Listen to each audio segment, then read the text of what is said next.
Hello YouTube, this is Morgan, Airspeed Prime here at my next Naruto novel book review for the most recently released light novel in English, which is Naruto Itachi's story Midnight. So this is the part 2, the final part of this kind of duo of books, which is Itachi's story Daylight and then Itachi's story Midnight. So these were obviously adapted in the anime a while back, and the English release of these books is out now. They've been out in Japan for a good while now. Straight away, now that I have both parts, the covers are really interesting in that obviously the whole idea of Daylight Midnight is kind of Itachi transitioning from his kind of idealistic self where he has all these goals and he's really succeeding early on in life to the kind of darker kind of side of his story where he's in the ANBU and he's being forced to do all these things that he doesn't necessarily agree with. So I like the cover kind of representing that as well, the whole Sharingan aspect of this one. And as well, you can see the O in story on Daylight is a normal Sharingan, and you can see that the O in story here on Midnight is the Mangekyo Sharingan, which is very, very fitting. So, but anyway, let's get into the review. I think the thing with both of these books is ultimately that you know a lot of this story. Because if you watched the anime or read the manga, you know Itachi's story, you know the idea of what happened in his life and the way they present him as a character. The unique aspect of both of these books is just that it is presenting Itachi's story kind of chronologically in order and giving you kind of extra insight into his head, because it's obviously from his perspective, and giving you a couple of extra scenes that we haven't seen before, a couple of new characters and that sort of thing. But is it going to completely surprise you? Is it going to blow you away with all of this new information? Not necessarily, but I think for people who maybe were slightly confused about Itachi's story in the anime or manga and how it was presented, reading these two books really helps to clarify a lot. Like for me, the one thing I got out of reading these books was just the age. For whatever reason, I was never overly able to kind of really predict what age Itachi was through the various stages of the show. But actually seeing that, by the end of this book, Itachi is 12 when he commits the Uchiha massacre. When that happens, he's only 12, which is the same age as Naruto is at basically the start of the series. So that was a kind of crazy thing where I didn't think about it. Ultimately it makes complete sense, and that in flashbacks, Itachi's not that old when he's looking after young Sasuke, but it's very telling just that he's 12 when this kind of big event happens that kind of shapes the life of Sasuke and so on. So little things like that, and then as you go through, other kind of new scenes are definitely very interesting additions. But let's quickly go through some of the other stuff with the book. So we have our kind of color page there, which is obviously, Itachi is part of the ANBU with Kakashi, who's the leader of his squad initially. Got our title page, cover page. We only have 3 chapters here in this book this time out. And obviously they continue to have the really fancy names. It's the first one is Phoenix in the Blue Sky, Remembering to Dance on Injured Wings.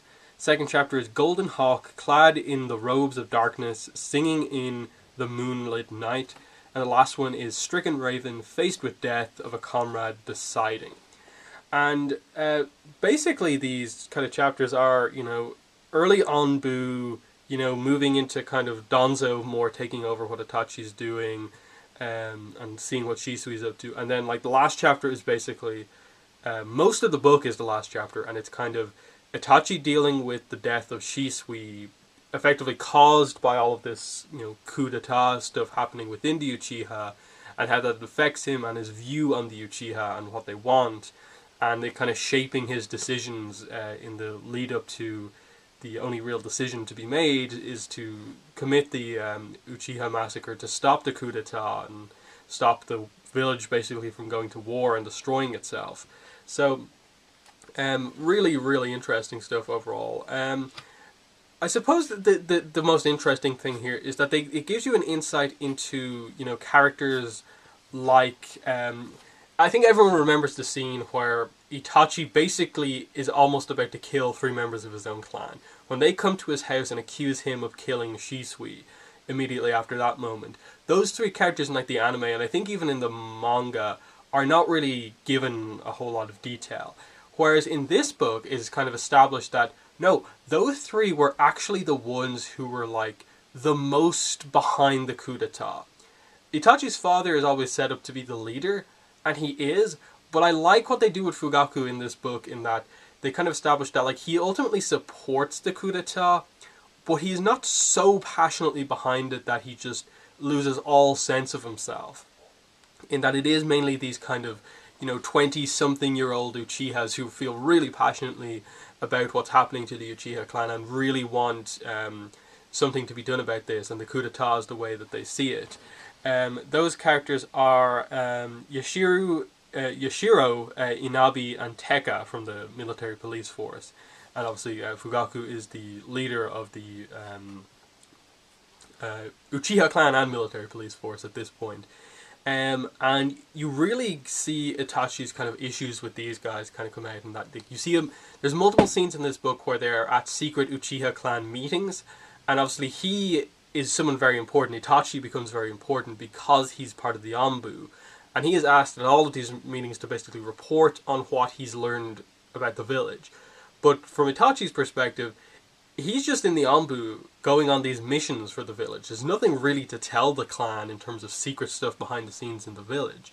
And Yashiro and stuff like that, they kind of consider this like as him, they basically suspect him of being the undercover agent that he is, but they can't really do anything about it. And it leads up to like huge issues happening in that ultimately, the death of Shisui is obviously caused in part by Danzo, but the actions that Shisui is forced to undertake are effectively caused by Yashiro, Inabi, and Tekka, in that Shisui does everything he does to try and stop the coup d'etat from actually happening. And so, especially towards the end of this book, you have kind of Itachi filled with darkness in some way, in that he's fundamentally doing this all for the village, and most people who know about it understand, but you still have these moments where he seems to take great joy in finally, during the Uchiha massacre, taking out Yashiro and so on.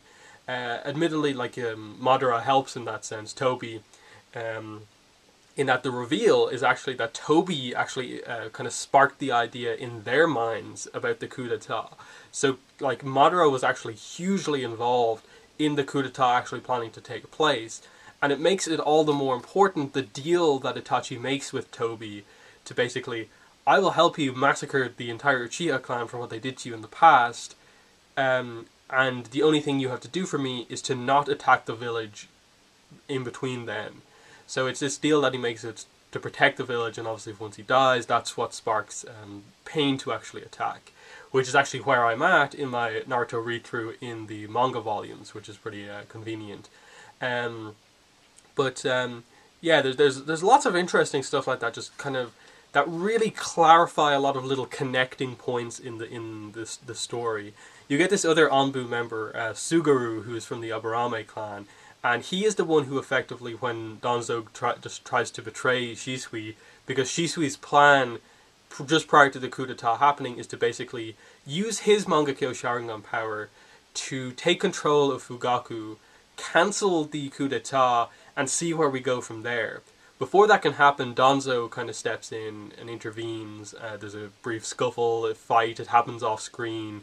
But what happens is that Suguru ends up poisoning Shisui with his insects, and I think it's later established that like Danzo kind of revealed some Sharingan powers, and that's what happened. But either way, Shisui loses one of his eyes to Danzo, and then gives the other one to Itachi before committing suicide. And obviously this is a lot of reason for why Itachi has reason to hate Danzo and blame him for so much. And it leads to a really good moment towards the end of the book where Itachi like appears before Danzo and says, if you do anything to like hurt my brother or lead the village in the wrong direction, I will come back and kill you, basically. So some really kind of darker moments for Itachi that really fit the idea of this kind of being midnight for Itachi. You'd never say he goes full on evil, but definitely like the experiences he's been through have him a lot more okay with kind of doing violent stuff if he kind of needs to. And obviously he joins the Akatsuki, and the book doesn't really cover a ton of the Akatsuki. You see him meeting Orochimaru as part of the Akatsuki and kind of joining, but really that's kind of about it. You obviously do get the Uchiha clan massacre as it takes place, and the insight that you get in that front in terms of like how he actually approached doing it. One of the more notable things that wasn't really covered all that much in the anime adaptation would be Izumi. This was probably one of the biggest kind of complaints from people who had read the book when it was translated initially from Japanese, versus the arc itself in the anime, was that Izumi really didn't play that big of a role in the anime. Now, I will say, over the course of these two books, she really doesn't play that big of a role in either of the books. In that I don't think she's included on either of the... Oh, she's included here, actually, Izumi Uchiha. But I don't think she was included in the character kind of listing in the front of Daylight. Because I say over the course of both books, she's only probably in about, like, 6, 7, maybe 8 scenes, and none of them are huge. I would never really say any of the scenes that she has with Itachi are so big that their relationship comes across really well. But for sure there is something there between the two of them, in that I think it's very clear that Izumi loves Itachi, and he sees something in her, but obviously doesn't really know how to react to it, because his destiny obviously lies on a kind of darker path, having to be the ANBU to save the clan, and kind of later on what happens, and he can't really involve her in that because he does care about her. While we never get the real like I love you moment from like Itachi to Izumi, it is clear that there is a relationship there, that they may not be like official boyfriend and girlfriend, but that's in essence the way it was, the way they kind of treated each other, and that they were very important to each other. And even Fugaku sees that when there's a random moment towards the end of the book where she comes over to see Itachi but he's not in, and this is effectively Fugaku's first time noticing that Izumi is close to his son, and kind of seeing that like he effectively has a girlfriend, and it actually makes Fugaku really happy. And it's definitely one of the things I like in this book, is that I like how they approach Fugaku as a character, in that at the meetings he is very much kind of playing the person that the Uchiha clan wants him to be, leading the coup, and he does believe that, but at the same time to Itachi on his own, he actually is quite reasonable. He kind of says like, okay, I know you disagree with what most of the clan agrees with, but stick to that. There's no need to change your opinion just because people feel otherwise. Be the rock that goes against the current if you have to be. Just, like, maybe find a slightly different way of approaching doing it. So, Fugaku never, like, actively, like, opposes Itachi. I do wish that the book had included the scene from the anime where Fugaku revealed that he had the Mangekyo Sharingan, and kind of that he was kind of more involved in the plan, perhaps. But, you can kind of combine the novel with the anime and kind of make your own kind of version of events. But there's that. And then going back to Izumi, the way he approaches actually going about the massacre, he goes straight to Izumi first. He knocks out her mother, and we get probably one of the more emotional moments in the book when he basically puts Izumi under the Tsukiyomi, but he uses a kind of good version of the Tsukiyomi, in that he basically makes Izumi experience her life as if she and Itachi had got married. She, in the course of like a couple of minutes, seconds, experiences a full life with Itachi. Them getting married, having kids, growing old together, and dying together. And it makes her happy just prior to her death. That he kills her first because he wants to, ahead of the Uchiha massacre, basically get rid of all of his key emotional attachments to the clan first, before he goes about what he goes about. Obviously, the one person he's not going to kill is Sasuke. But you also get clarification here that Itachi, Madara kills most of the women and children for Itachi. He comes over and says that. So really, Itachi only killed the kind of, the warrior kind of focused Uchiha, the ones that were the actual ninjas primarily. So it makes obviously crazy thing that happened in the Naruto universe, but it just adds something there that like Itachi isn't responsible for the deaths of like all these kids and stuff like that. But at the same time, there is a scene in a battle where he kills, I think it's a 10-year-old ninja from the Land of Frost. And it's a pretty emotional scene as well, because he obviously is being asked by most of his other ANBU members to do that, and he hates violence. And he kind of has this big moment where he kills this kid, but does it in the kind of most humane way possible. So like it's instant death for the kid, as opposed to like suffering in any real way, like maybe some of the other deaths we've seen in the book. But I think I'm going to end the review there. There's a lot of interesting scenes here as we go through it. I think Danzo is probably one of the most interesting characters in the book. Seeing the way he sees the Leaf Village and is all for being the darkness of the village to get it where it needs to be. There's some really interesting scenes between Danzo and Hiruzen Sarutobi. As he obviously, the third Hokage, doesn't want to resolve things the way Danzo does, but ultimately Danzo is kind of seeing things in a more realistic matter, in a more realistic way, in that he knows stuff is going to happen here. You can't avert everything. So it's this kind of game that the two of them play of like Danzo maybe being overly extreme, Hiruzen being overly cautious, and them having to meet somewhere in the middle of like doing something that's quite like extreme, but not as extreme as maybe initially first planned. But yeah, fascinating stuff. If you want more insight into characters like Fugaku, Danzo, Itachi, of course, this is the book to get. The final thing I'll mention before I end the review is there are two interesting scenes where Itachi, in the first scene, talks to Naruto, and in the second scene talks to Sasuke about Naruto. The first scene is basically he sees Naruto playing with other kids and sees him being really loud. It's revealed that Itachi knows exactly who Naruto is, has the nine tails inside of him, that Danzo was the one who told everyone in the village that Naruto had the nine tails in him. And he goes over to Naruto and is basically just like, like he says hello and tries to act nice. And it's just an interesting moment where like at the end of their conversation, Naruto says, I'm going to be Hokage one day, and Itachi notes that about Naruto, that like he has every reason to like hate the village, but he's still on this path to wanting to be Hokage, that he hasn't got that darkness that the Uchiha clan have. Like there's a big comparison between the Uchiha clan and the way they're treated compared to Naruto, and Naruto wants to be good in the village like Itachi does, whereas most of the Uchiha clan just want to kind of take control of the village.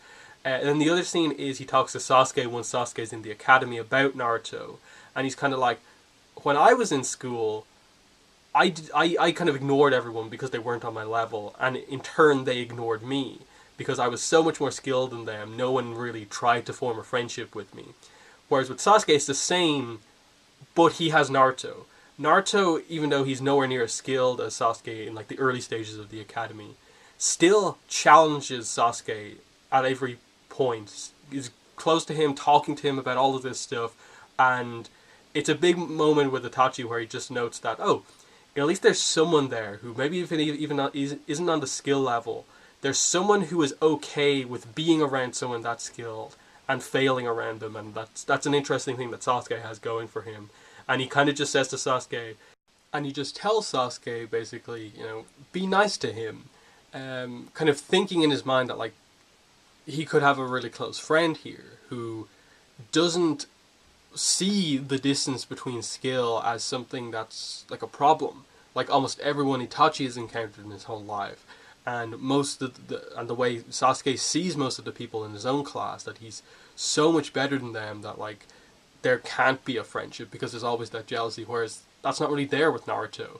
And so it's kind of funny the way Naruto's friendship with Sasuke ends up panning out, in that part of like why Sasuke kind of goes off and leaves the village is because he has to go off to train to keep up with Naruto, to kind of stay ahead of Naruto, and that the jealousy is almost more on Sasuke's side than Naruto. So that's really interesting. But yeah, that's basically the review for Itachi's Story Midnight. I'd highly recommend this book. I don't think it quite has the same appeal as like the Kakashi, the Sakura book, or some of those ones that cover just completely new stories that we never heard about before.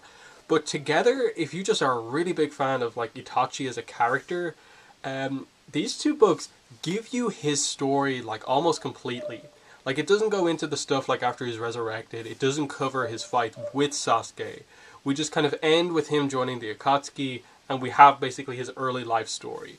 And in that sense, it's accomplished very well. There's some interesting stuff, some characters that we didn't know so well were fleshed out, and it's overall really, really interesting. Great books, additions to the franchise. So, highly recommend both of them. The next novel being released in English is Sasuke's story. So that's going to be out, I think, in March. I'll review it when it comes out, but that's going to be a while, obviously, from there. So yeah, that's been the video. Thanks for watching, and bye.